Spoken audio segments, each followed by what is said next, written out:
Is it visible, Prabhuji? Yes, Prabhu. Okay, Hare Krishna. Hare Krishna devotees, thanks for joining this morning chanting and shloka reading session, Bhagavad Gita shloka reading session.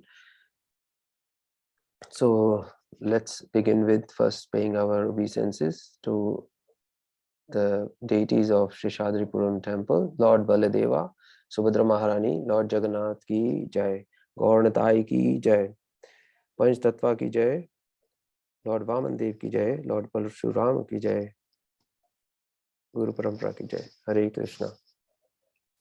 Next we say our prayers. Om Ajnana Timirandasya Jnananjana Shalakaya Chakshurunmilitam Yena Tasmai Shri Gurve Namaha. Namo Om Vishnu Padaya Krishna Pristhaya Bhutale Srimate Bhakti Vedanta Swamin Iti Namine. Namaste Saraswate Deve Gauravani Pracharine Nirvishesha Shunyavadi Paschata Desa Tarine. Jai Shri Krishna Chaitanya Prabhu Nityananda Shri Advaita Gadadhara Shri Vasadi Gaur Bhakta Vrinda. Hare Krishna Krishna Krishna Hare Hare Hare Rama Rama Rama Hare Hare.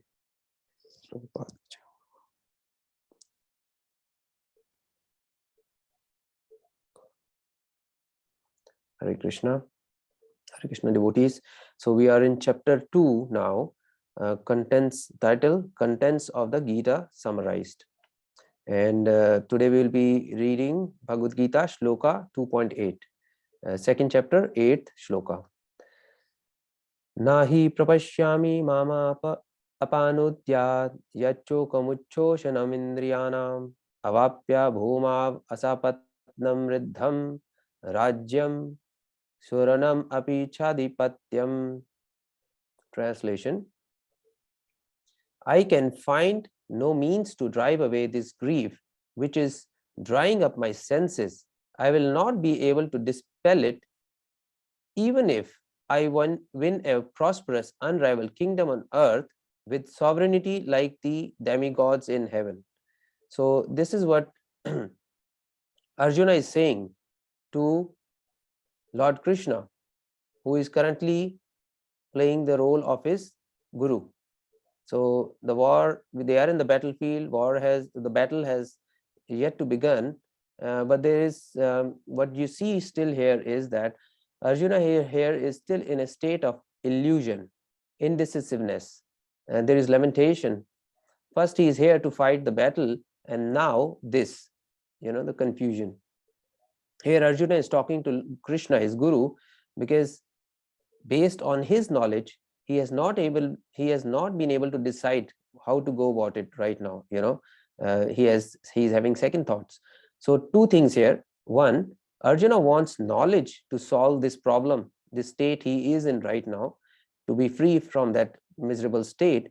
Second, he is seeking this knowledge from Lord Krishna, who is playing the role of his guru right now. So what we see here is that Srila Prabhupada says that to accept guru means whatever guru says you have to accept. Otherwise, don't accept guru, don't take guru, don't go for this, don't make guru. Because if you're doing it for the sake of fashion, because you see that others are doing it and you should also do it, that is not right. You must be ready for it. That is called prapanam. Tad vidhi pranipatena, Bhagavad Gita 4.34. So you can understand knowledge, you can understand simply by surrendering to the guru and not by testing the guru. You're doing it, let me see how much this guru knows. So that is not appropriate. So it has to be straight surrender. Therefore Arjuna says, besides you there is nobody else who can actually satisfy me in this perplexed condition he is in right now. Yat chokam ucchoṣaṇam indriyāṇām. My senses are being dried up. Why? Because these senses are not the actual senses. These are superficial senses. Real senses within. the soul, where the soul is, the super soul is. Rishikena, Rishikesha, Sevanam, Chaitanya Charitamrita 19.17. So we have to serve Krishna. Who is Krishna? Krishna is Rishikesha, master of the controller of the senses. And Krishna is real. And when we come to that position of reality, then we can serve Rishikena. That is serving. So tat paratvena nirmalam. When can we do that? When our senses are purified. Indriyāṇi parani ahur indriyebhyam param manaha manasastu paro buddhir. Bhagavad Gita 3.42. So there are different stages of this knowledge. So this bodily concept of life means, so this gross bodily concept of life means senses, gross senses. But when you transcend these senses, these material senses, you come to the mental platform. When you transcend this mental platform, you come to the when you transcend these senses, you come to the mental platform. But when you transcend this mental platform, you come to the intellectual platform, right? That's intelligence. So when you come to this intellectual platform, when you transcend this, then you come to the spiritual platform. That is the spiritual form. And so there are different grades and steps to reach that. So usually you will, in this material world, you will find people in the gross bodily platform, large number of people. So they're fulfilling those demands. And there we demand pratyaksha jnanam. So pratyaksha means direct perception. This is what usually you will find everybody. You want to touch and experience it. So pratyaksha means direct perception. And there are different stages of this knowledge. So there is then next stage is paroksha, hearing from the authorities. Then aparoksha, realizing it. Then adhokshaja, which means beyond the perception of these senses. Then aprakrita, then aprakrita, transcendental. So these are the different stages for going to the aprakrita, transcendental stage. You usually start with direct perception, that is pratyaksha. Then you take instructions from others, paroksha, then realization, and then beyond these senses, and then aprakrita, transcendental. So because Krishna is aprakrita, so Krishna cannot be understood by direct sense perception. So this experimental knowledge is based on gross sense perception, and which is pratyaksha. So everyone here in material world, we will see, they say we do not see God. So God is not a subject matter which you can see with this pratyaksha, or direct perception, or experimental knowledge with your senses and etc. God's another name is anubhava. So just like right now we are in a room, but outside there is sun, but we do not see the sun, and we know that it is daytime. But then how do you know it? Well, although you're not seeing it, but then there are other processes like mentioned by which you can experience this. That is called aparoksha. So in this way, Krishna consciousness means adhokshaja and aprakrita, beyond these senses. So therefore it is mentioned in Bhagavad Gita, adhokshaja. So where direct perception cannot reach, right? So that is Krishna. So where direct perception cannot reach, and how can you perceive this anubhava, right? Which is God's another name. That is Shrota Pantha, through Shruti. That is, you take knowledge from the Vedas, scriptures. And this Vedic knowledge is explained by who? Guru, right? So Arjuna also had a guru at that time who was solving his problem, because he was asking Krishna, that is his guru. He was playing the role of the guru. So therefore one has to take shelter of Krishna as the supreme guru or his bona fide representative, right? So then once somebody does that, then he's free from those troubles or ignorance, and all these troubles and ignorance can be dissipated. Yat chokam ucchoṣaṇam indriyāṇām.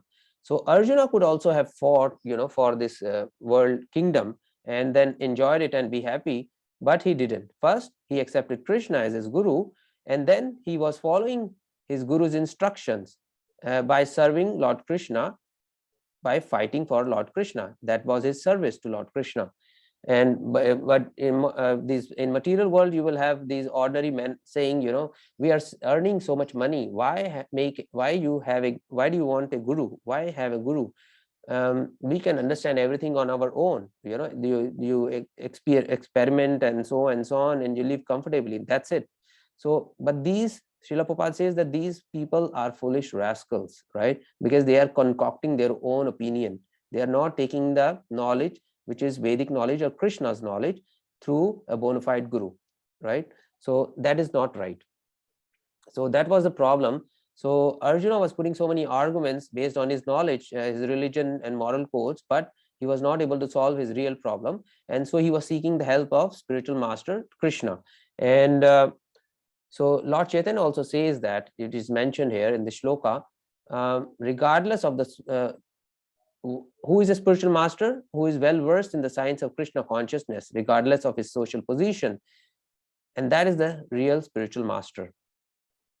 So without being a master in the science of Krishna consciousness, no one is a bona fide spiritual master, right? Because a spiritual master would give the knowledge of the Vedas, scriptures as it is.